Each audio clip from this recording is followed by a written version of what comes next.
NEC9 news में आप सभी का स्वागत है। मैं आपके साथ शिवांगी। चलिए नजर डालते हैं देश दुनिया की कुछ बड़ी खबरों पर। अमेरिकी राष्ट्रपति डोनाल्ड ट्रंप ने भारत से आयात होने वाले सामान पर 25% अतिरिक्त टैरिफ थोप दिया है, जिससे भारतीय सामान पर अब कुल 50% टैक्स लगेगा।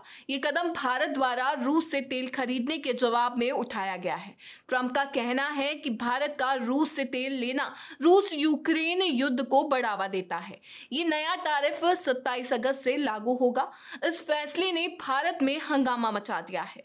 कांग्रेस के राष्ट्रीय अध्यक्ष और राज्यसभा में नेता विपक्ष मल्लिकार्जुन खड़गे ने इसे मोदी सरकार की विदेश नीति की ऐतिहासिक चूक करार दिया। खड़गे ने गुरुवार को तंज कसते हुए कहा कि मोदी जी की दोस्ती और गले मिलने की कूटनीति ट्रंप के सामने फेल हो गई। ये टैरिफ भारत के छोटे कारोबारियों, किसानों, कपड़ा और चमड़ा उद्योग को तबाह कर देगा। उन्होंने केंद्र सरकार पर भी निशाना साधते हुए कहा कि ये भारत की रणनीतिक स्वायत्तता पर हमला है। भारत सरकार ने इस टैरिफ को अनुचित बताया है। विदेश मंत्रालय ने कहा कि रूस से तेल खरीदना 140 करोड़ भारतीयों की ऊर्जा जरूरतों के लिए जरूरी है।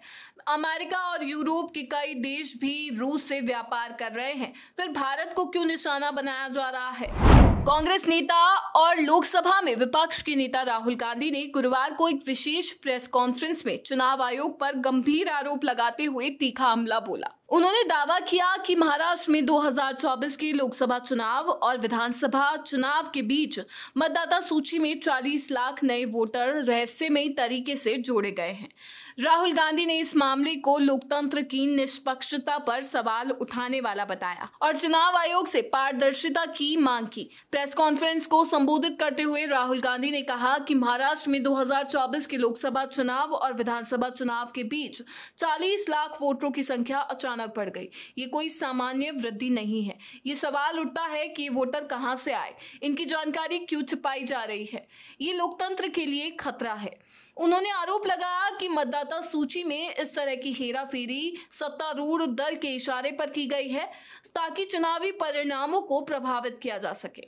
राहुल गांधी ने चुनाव आयोग की कार्यप्रणाली पर भी सवाल उठाए। उन्होंने कहा कि चुनाव आयोग को स्वतंत्र और निष्पक्ष होना चाहिए, लेकिन आज उसकी विश्वसनीयता पर ही सवाल उठ रहे हैं। हम मांग करते हैं कि इन 40 लाख वोटरों की पूरी जानकारी सार्वजनिक की जाए, उनकी पहचान, पंजीकरण की प्रक्रिया और ये कैसे हुआ, ये सब सामने आना चाहिए। उन्होंने ये भी कहा कि अगर इस मामले की जांच नहीं हुई तो ये देश के लोकतांत्रिक ढांचे को कमजोर करेगा। गुजरात हाईकोर्ट ने गुरुवार को आसाराम बापू की अंतरिम जमानत को 21 अगस्त तक बढ़ा दिया है। आसाराम 2013 के दुष्कर्म मामले में गांधीनगर सेशंस कोर्ट द्वारा दोषी ठहराए गए थे और वर्तमान में उम्र कैद की सजा काट रहे हैं। इससे पहले 3 जुलाई को हाईकोर्ट ने उन्हें 1 महीने की अंतरिम जमानत दी थी, लेकिन कोर्ट ने साफ किया था कि भविष्य में मेडिकल आधार पर जमानत की अर्जी स्वीकार नहीं की जाएगी।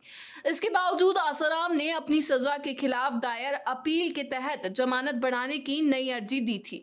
सुनवाई के दौरान जस्टिस इलेश जे वोरा और जस्टिस PM रावल की बेंच ने सुप्रीम कोर्ट के 30 जुलाई के आदेश का जिक्र किया। सुप्रीम कोर्ट ने हाई कोर्ट के 3 जुलाई के फैसले में हस्तक्षेप से इनकार करते हुए आसाराम को ये छूट दी थी कि यदि उनकी तबीयत और बिगड़ती है तो वे हाई कोर्ट में दोबारा अर्जी दे सकते हैं। सुप्रीम कोर्ट ने कहा था कि ऐसी स्थिति में हाई कोर्ट को जल्द सुनवाई करनी चाहिए। राज्य सरकार के वकील ने कोर्ट को बताया कि जुलाई में आसाराम को दिल से संबंधित समस्या हुई थी, जिसके मेडिकल प्रमाण भी पेश किए गए हैं। उन्होंने 14 अगस्त तक जमानत बढ़ाने की मांग की ताकि अस्पतालों से मेडिकल रिपोर्ट की पुष्टि हो सके। हालांकि हाईकोर्ट ने जमानत को 21 अगस्त तक बढ़ाने का आदेश दिया और मेडिकल रिपोर्ट की जांच के लिए समय दिया। आसाराम के वकील ने पहले कोर्ट को भरोसा दिया था कि वे जमानत बढ़ाने की मांग नहीं करेंगे, लेकिन नई अर्जी ने इस मामले में फिर से विवाद खड़ा कर दिया है।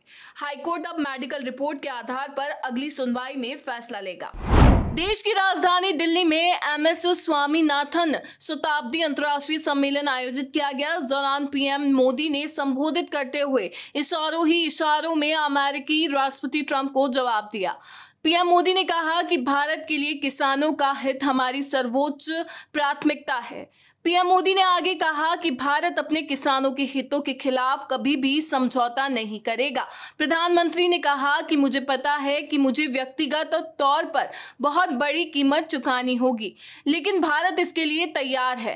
प्रोफेसर MS स्वामीनाथन का जिक्र करते हुए पीएम ने कहा कि कुछ व्यक्तित्व ऐसे होते हैं जिनका योगदान किसी एक कालखंड तक सीमित नहीं रहता, किसी एक भूभाग तक सीमित नहीं रहता। प्रोफेसर MS स्वामीनाथन ऐसे ही महान वैज्ञानिक थे, मां भारती के सपूत थे। प्रधानमंत्री नरेंद्र मोदी ने कहा कि मैं इसे अपना सौभाग्य मानता हूं कि डॉक्टर स्वामीनाथन को हमारी सरकार में भारत रत्न से सम्मानित करने का सौभाग्य मिला। अमेरिका के राष्ट्रपति डोनाल्ड ट्रंप का पाकिस्तान प्रेम अचानक से परवान चढ़ता दिख रहा है। एक तरफ ट्रंप भारत पर टैरिफ मिसाइल गिरा रहे हैं, तो दूसरी तरफ पाकिस्तान आर्मी चीफ आसिम मुनीर 2 महीने में दूसरी बार अमेरिका का दौरा करने जा रहे हैं। General Asim Munir US central command के commander general Michael E. Kurilla के विदाई समारोह में भाग लेने के लिए अमेरिका की यात्रा करने जा रहे हैं। पाकिस्तान के डॉन अखबार ने ये रिपोर्ट पब्लिश की है। मुनीर की ये यात्रा इस्लामाबाद और वॉशिंगटन DC के बीच संबंधों के गहरा होने का संकेत देती है। ये यात्रा ट्रंप के टैरिफ वॉर को लेकर अमेरिका और भारत के बीच बढ़ते तनाव के बीच हो रही है। पाकिस्तान के साथ ट्रंप ने व्यापार समझौता किया है, जिसके तहत उन्होंने इस्लामाबाद केवल 19% टैरिफ लगाया है और इसके तेल भंडार का पता लगाने की योजना बनाई है। राहुल गांधी का पीएम मोदी पर तीखा हमला, कहा अडानी जांच के चलते ट्रंप के सामने बेबस है मोदी। कांग्रेस सांसद और लोकसभा में विपक्ष के नेता राहुल गांधी ने प्रधानमंत्री नरेंद्र मोदी पर तीखा हमला बोला। उन्होंने आरोप लगाया कि अडानी समूह के खिलाफ अमेरिका में चल रही जांच के कारण पीएम मोदी अमेरिकी राष्ट्रपति डोनाल्ड ट्रंप के सामने कमजोर पड़ रहे हैं। राहुल गांधी ने दावा किया कि ये जांच कथित वित्तीय संबंधों को उजागर कर सकती है, जिसके चलते पीएम मोदी दबाव में है। राहुल गांधी ने सोशल मीडिया प्लेटफॉर्म X पर एक पोस्ट में लिखा, भारत कृपया समझें, राष्ट्रपति ट्रंप की बार बार की धमकियों के बावजूद प्रधानमंत्री मोदी उनके सामने टिक नहीं पा रहे हैं, क्योंकि अडानी मामले में अमेरिका की जांच चल रही है। इस बयान ने राजनीतिक हलकों में हलचल मचा दी है, क्योंकि ये पहली बार नहीं है जब राहुल गांधी ने अडानी समूह और सरकार के बीच कथित संबंधों को लेकर सवाल उठाए हैं। बिहार मतदाता सूची को लेकर चुनाव आयोग ने कहा है कि बिहार में विशेष गहन पुनरीक्षण के तहत प्रकाशित मतदाता सूची के प्रारूप को लेकर किसी भी राजनीतिक दल ने अब तक कोई आपत्ति या दावा दर्ज नहीं किया है। आयोग ने सोशल मीडिया पर साझा एक पोस्ट में स्पष्ट किया कि 1 अगस्त 2025 को बिहार के सभी 243 विधानसभा क्षेत्रों और 90,712 मतदान केंद्रों की ड्राफ्ट मतदाता सूची जारी होने के बाद से 6 अगस्त तक किसी भी राजनीतिक दल ने नाम जोड़ने या हटाने के लिए कोई आपत्ति दर्ज नहीं की। चुनाव आयोग ने बताया कि इस अवधि में व्यक्तिगत रूप से मतदाताओं की ओर से 3,659 दावे और आपत्तियां प्राप्त हुई है, जिनमें 19,186 नए मतदाताओं ने 18 वर्ष की आयु पूरी करने पर पंजीकरण के लिए फॉर्म जमा किया है। आयोग ने यह भी दोहराया कि 1 अगस्त को प्रकाशित ड्राफ्ट सूची से किसी भी मतदाता का नाम बिना उचित जांच और स्पष्ट आदेश के नहीं हटाया जाएगा। NSE9 न्यूज में फिलहाल इतना ही। आगे की खबरों से अपडेट रहने के लिए बने रहिए NSE9 न्यूज के साथ। नमस्कार।